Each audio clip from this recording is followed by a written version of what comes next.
Stand block. Guys, good morning. This is another judo technique. This is known as a morote. So morote in the sense that you are going to grab the collar of your opponent like that. So, for instance, your opponent is standing there, stand block.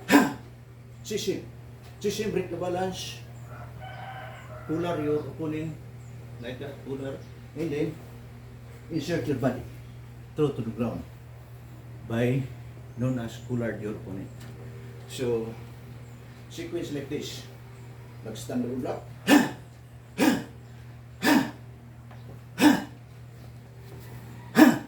So, like that guys. So, very easy again. That is known as morote, throwing of morote. This is nationwide Combat Karate Association, stand the block.